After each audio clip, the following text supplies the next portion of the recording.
আসসালামু আলাইকুম রাহমাতুল্লাহ বারাকাত। আজকে আমরা কিছু কথা বলবো তাকওয়া নিয়ে। বর্তমানে আমাদের তাকওয়ার খুব অভাব। আমাদের সমাজে চলতে ফিরতে দেশীয়ভাবে রাষ্ট্রীয়ভাবে তাকওয়ার খুবই অভাব।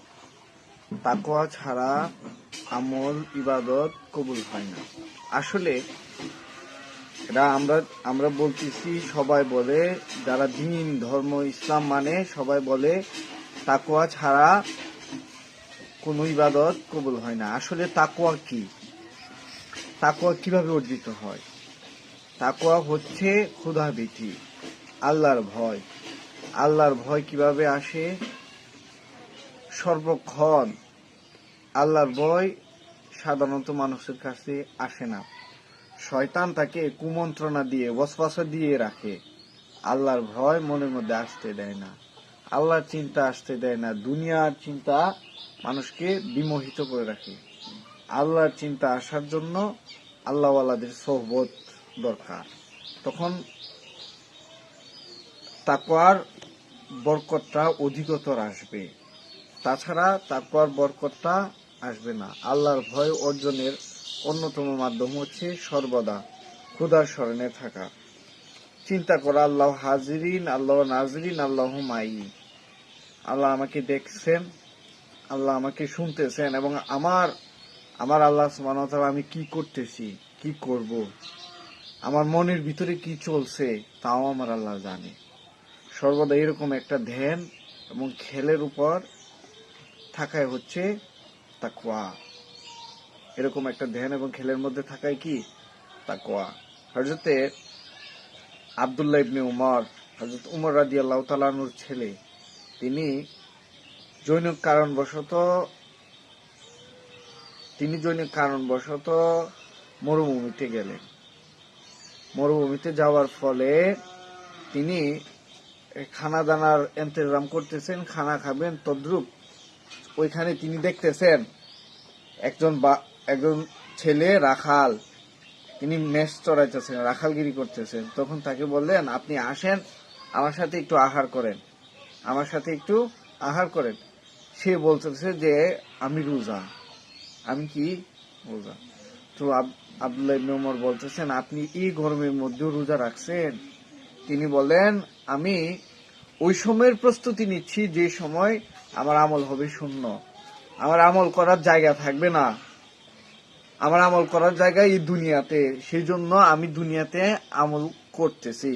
এজন্য এই কষ্টের মধ্যে আল্লাহর দয়ায় আমি রোজা রাখতেছি।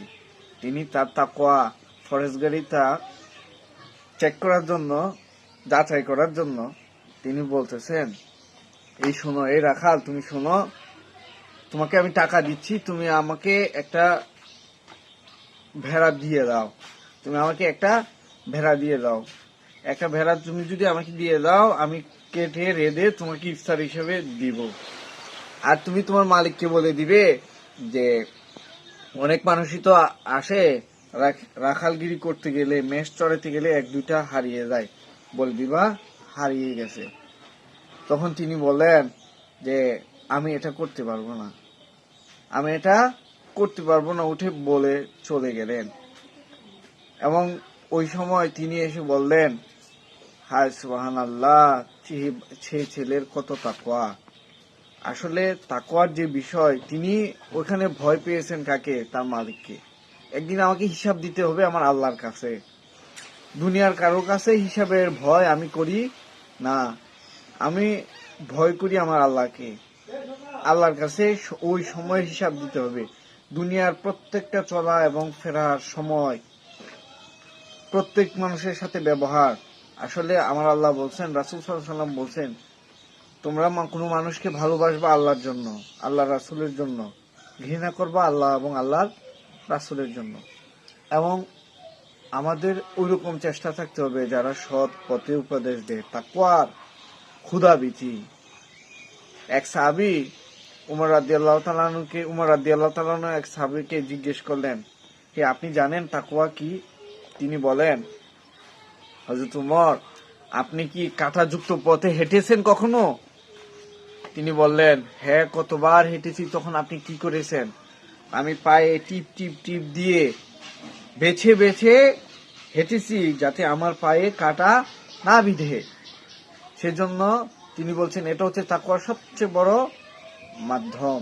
যেই দুনিয়াতে চলতে হবে অন্যায় কাজ, অশ্লীলতা, ভিডিও কাজ আমি করব না, কারণ আমার আল্লাহ দেখতেছেন। মানুষের মন জুগিয়ে চললে তাকওয়া হয় না, এটা হচ্ছে রিয়া, লোক দেখানো। আমি একটা ভালো কাজ করে দিলাম, মানুষ আমাকে বাবা দিল। আসলে ভালো খারাপ এটা নিয়তের উপর করতে হবে, নিয়ত রাখতে হবে আল্লাহর জন্য। আমি আল্লাহর জন্য এই ভালো কাজটা করলাম, আল্লাহ আমাকে দেখতেছে, সেই জন্য আমি তাকে সাহায্য করলাম। আল্লাহ আমাকে প্রতিদান দিবে। মানুষের কাছ থেকে প্রতিদান আশা করা না, আল্লাহর কাছ থেকে প্রতিদান আশা করা। মওলা আলী রাদিয়াল্লাহু তাআলা আনহু বলেন, তাকওয়া হচ্ছে 4টি বিষয়। একটি হচ্ছে পরিপূর্ণভাবে আল্লাহর প্রতি ভয়। কেমন? আমার আল্লাহ যিনি, সে আল্লাহ যার তন্দ্রা নাই, নিদ্রা নাই, ঘুম নাই। তন্দ্রা, নিদ্রা, ঘুম কোনো কিছুই তাকে স্পর্শ করে না। তিনি বললেন, আসমান এবং জমিনে যত জিন, ইনসান, ফেরেশতা আছে, সবাইকে আমি আল্লাহ অফুরন্ত ভাবে নিয়ামত বর্ষণ করে থাকি, তাদের খেয়াল রাখি। তুমি কি করছো, মনের ভিতরে কি চিন্তা করতেছো, দুনিয়াতে কি করতেছো, চলতে কি করতেছো, ফিরতে কি করতেছো, ওই রকম সকল কিছু আমি আল্লাহ জানি। এই চিন্তা মনের মধ্যে প্রতিফলন ঘটানো তাকে আর প্রথম অংশ। এবং দ্বিতীয় হচ্ছে কোরআন অনুযায়ী আমল করা। কোরআনে আল্লাহ নবীর মাধ্যম দিয়ে কোরআনে যে কথাগুলো বলেছেন সেটা আমার আল্লাহর কথা, পুঙ্খানুপুঙ্খভাবে সেটাকে মানা।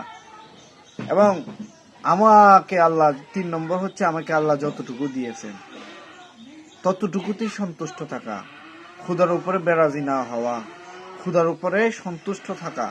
এবং কিভাবে সকল সময় ক্ষুধার কাছে আলহামদুলিল্লাহর বহিঃপ্রকাশ করা কাজ এবং কর্মের দ্বারা। কোনো বিষয়ে আল্লাহর সাথে বিদ্রুপ না করা, তাকে ভয় করে চলা, কারণ আমি যতটুকুর উপযুক্ত আমার আল্লাহ ততটুকু আমাকে দিয়েছেন।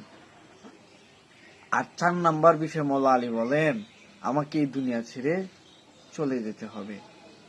আসলে আমরা দেশ ছেড়ে যখন বিদেশে যাই তখন আমরা চিন্তা ভাবনা করি যে কিছু টাকা কামাইতে হবে, ঘর বাড়ি করতে হবে, সারা জীবন তো আর থাকা যাবে না, কিছু কাজ কাম করে গুছিয়ে ফিরিয়ে ঘর বাড়ি গাড়ি কেনাকাটা এই সমস্ত করে আমাকে দেশে চলে যেতে হবে।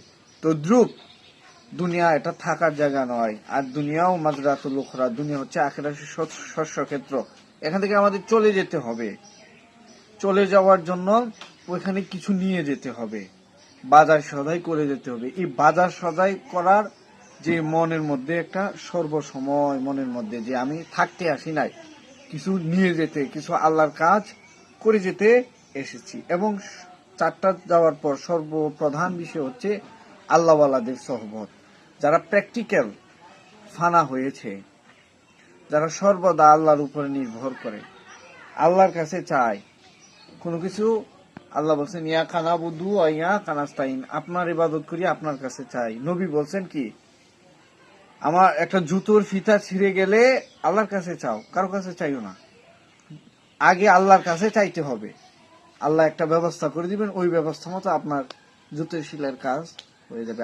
আগে আল্লাহকে বলেন, তারপরে মুসির কাছে যান। এই সর্ব কাজে ক্ষুধাকে সম্পৃক্ত রাখা এবং তাকে হাজির নাজির মনে করা, তাকে হাজির নাজির মনে করে তার আদেশ এবং নিষিদ্ধ কাজ থেকে বিরত থাকা, আদেশ অনুযায়ী কাজ করা। ক্ষুধার স্মরণ তখন অধিকতর ক্ষুধার স্মরণ হয়, এটা কি হচ্ছে জিকির। আর পরিশুদ্ধ অন্তর বলতে পরিশুদ্ধ কলব। এই পরিশুদ্ধ কলব ছাড়া ইবাদত মূল্যহীন। পরিশুদ্ধ কলব কিভাবে হয়?